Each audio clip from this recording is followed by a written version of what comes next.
Hi everybody, it is Therapy Thursday, and like last week, I haven't written anything down and I thought about this in the shower. I mean, seriously, an entrepreneur's best ideas come in the shower. It's also where I tell myself the same thing over and over and over. I am enough, I am enough, I am enough. Justine, you're gonna have an awesome day.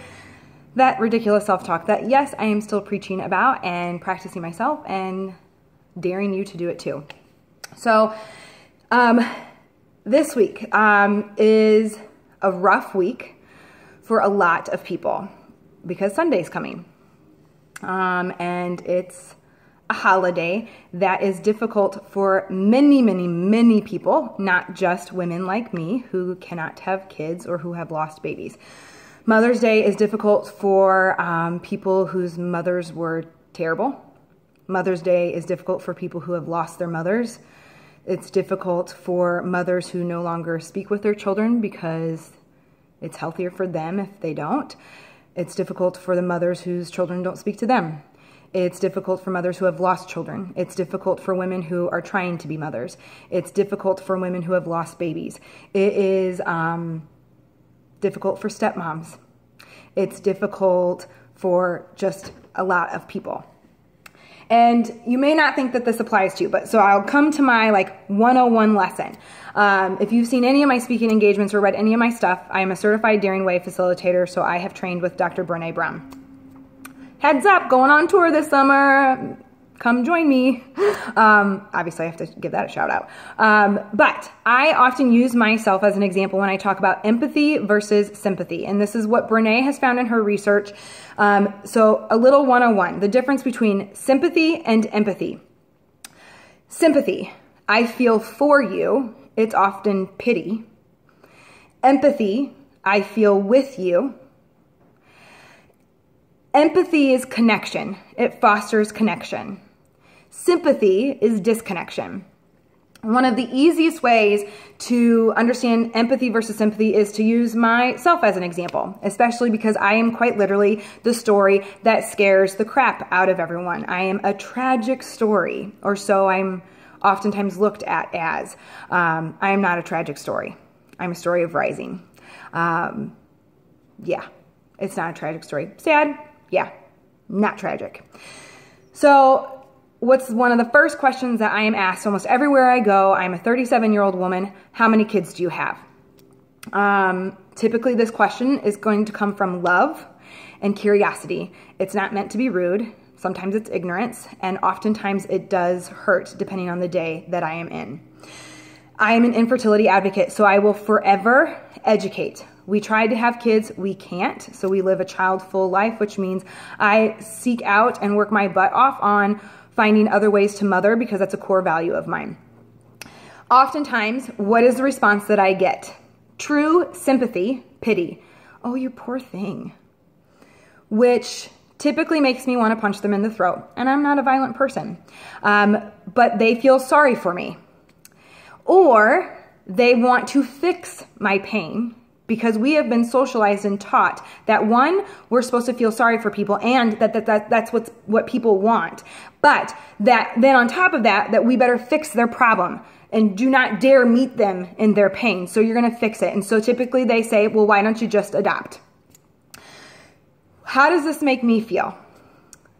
That's sympathy and denial of my truth and story, which makes me feel alone. And I already feel alone. As a 37-year-old woman who can't have kids, I am almost always the only one everywhere I go. And when you feel sorry for me, or call my story tragic, or try to fix my pain and take it away, I feel even more alone. I need empathy. But what that requires of you is to get vulnerable. It requires you to identify with my emotions. You don't have to have gone through my exact same pain or trauma or loss to feel my emotion. How do I feel as a woman who has struggled with infertility and has lost 3 children and is living life without them? Grief, sadness, anger. Pretty sure you have experienced those emotions, but it requires you to get brave and be vulnerable and meet me in my pain and not try to fix it or invalidate it or feel sorry for me. What's this have to do with Mother's Day? It's been an interesting week, and I had this thought, like, actually on Tuesday we had a really big meeting at church, and I was received with open arms into a hug by a woman, Kim. I met her in a leadership class months ago. We sat at the same table. She started following me on Twitter, and she's an acquaintance, but she's a sister in Christ, so she's way more than that. And she, embraced me with kind eyes and open arms and just said, "You've been on my mind all week. I know it's got to be a tough week. How's Sunday going to be for you?" And man, that took her courage to say something. It took her courage to meet me in what she had to assume would be sadness and a hard day. Mother's Day is tough. And, I was able to be honest with her, like, it's going to suck and I'm going to be okay because I claim that day. And I'm a mother, and it's Mother's Day. And I had that thought all week because I've had a couple people reach out to me, and there's this piece that it's really hard, it seems, to be that person for the people closest to us, which almost feels like the exact opposite of the way it should be. Because the people closest to me haven't necessarily reached out, which is fine. It's okay. They'll reach out on Sunday. They probably will. Some won't. And that's okay too. Like, I don't need that. It's nice because I feel seen and not invisible. But like, there's this piece that like, perhaps it's harder to do that with the people closest to us because it's really painful to see them in pain. And this just came to me, like, I experienced this in my back surgeries. In high school, I had 2 back surgeries. I spent a year of my life in a body cast, and I lost friends. And I often heard the excuse that it was too hard for them to see me in so much pain, which obviously I was literally alone. And I already felt alone and really weird. I was a freaking freshman in high school in a body cast. So like, but there is this piece that like, it is more difficult to be vulnerable with the people closest to us because we really want to fix their pain. And I guess what I'm trying to tell you today is that if you are brave enough and you practice vulnerability, even though I know it is so scary, and it means that you have to feel the hard stuff too, and maybe even risk getting hurt, that's what your loved ones want. At the end of the day, all we want is to feel seen and known and loved. Because we're living in a world where we never feel enough. We're living in a world where we're tired and have a to-do list that never ends. And at the end of the day, we wonder if anyone saw us. What if we had the courage to practice empathy, not with just the acquaintance or our friend online, but with the people closest to us? Your relationships would flourish and be deeper.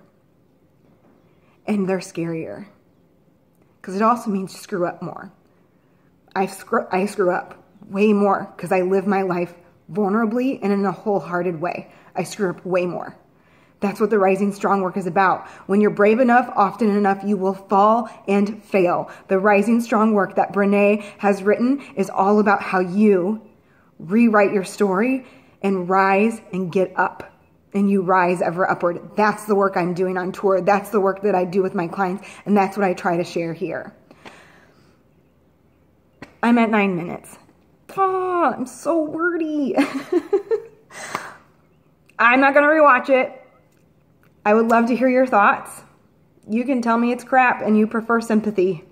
I'll probably school you on the research that Brene has found in the last 13 years of her work. And we'll have a conversation in love and truth. Make today a great Thursday. I got a hard day in front of me. I'd appreciate some prayers, and I just need to remember to take deep breaths, trust and accept the process of life, because I am drowning in abundance. It's still slightly drowning though. So thank you so much for watching, and please share.